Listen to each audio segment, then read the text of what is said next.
এই ভিডিওতে যে জায়গাটি দেখা যাচ্ছে একসময় এটি ছিল বালুর সমুদ্র।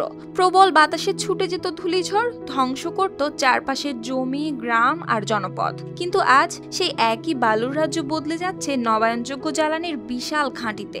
উত্তর চীনের ইনার মঙ্গোলিয়ার অর্ডার্স অঞ্চলের কুবুকি মরুভূমিতে এখন যে বিস্তীর্ণ জমি জুড়ে সৌরবিদ্যুৎ প্রকল্প গড়ে উঠেছে তার আয়তন প্রায় প্যারিস শহরের সমান। আর নাসা, রয়টার্স, ডেলি স্টারের মতো আন্তর্জাতিক গণমাধ্যমও ইতিমধ্যেই নজর দিয়েছে এই প্রকল্পে। গ্রেট সোলার ওয়াল নামের পরিচিত 400 কিলোমিটার দীর্ঘ এই বিশাল সৌর উদ্যোগ প্রমাণ করছে চীন দ্রুতই কিভাবে পরিণত হচ্ছে নবায়নযোগ্য শক্তির বৈশ্বিক নেতায়। এখানে রোদের নিচে ঝকঝক করছে প্রায় 1,96,000 সোলার প্যানেল। দৃশ্যটা এমন মনে হবে যেন বালির বুকে তৈরি হয়েছে নীল আলোয় ভরা সমুদ্র। তবে মজার বিষয়, এই নীল সমুদ্রই আজ আলো ছড়িয়ে দিচ্ছে হাজারো ঘরে। 2023 সালের শেষ নাগাদ এই সৌরবিদ্যুৎ কেন্দ্র থেকে তৈরি হয়েছে 1000 মেগাওয়াট বিদ্যুৎ, যা আনুষ্ঠানিকভাবে যুক্ত হয়েছে জাতীয় গ্রিডে। ফলে প্রায় 30,000 মু অর্থাৎ 2000 হেক্টরেরও বেশি মরুভূমির জায়গা জুড়ে এখন রূপ নিয়েছে সৌর খামারে।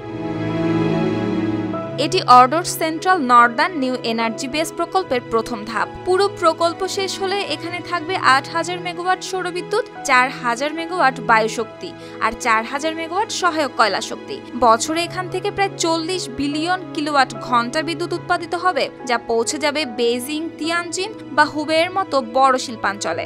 এই উদ্যোগের ফলে সাশ্রয় হবে প্রায় 6 মিলিয়ন টন কয়লা এবং কমবে 16 মিলিয়ন টন কার্বন ডাইঅক্সাইড নির্গমন। অর্থাৎ বিদ্যুৎ উৎপাদনের পাশাপাশি প্রকল্পটি ভূমিকা রাখছে পরিবেশ রক্ষাতেও।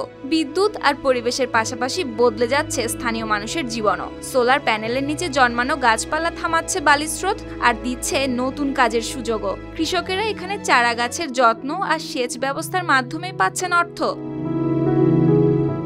এখন কুবুকি মরুভূমি আর তার আশেপাশে এই সোলার প্যানেলের পাশাপাশি গড়ে উঠেছে মেসিং base Kubuqi, fine horse solar station, Otog Front Banner নামের আরও অন্তত 3টি বড় সৌর প্রকল্প।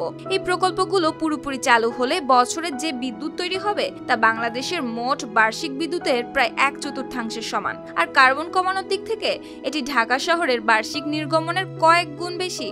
তবে মরুভূমির বাস্তবতা বড়ই কঠিন। প্রচন্ড গরম, হিমেল রাত আর ধূলিঝড়ের মাঝেও চলমান রয়েছে এই প্রকল্প। ধুলো প্রতিরোধী বিশেষ ইনভার্টার আর স্মার্ট প্রযুক্তির মাধ্যমে চলছে যন্ত্রপাতিগুলো। সুপ্তি রায়, RTV।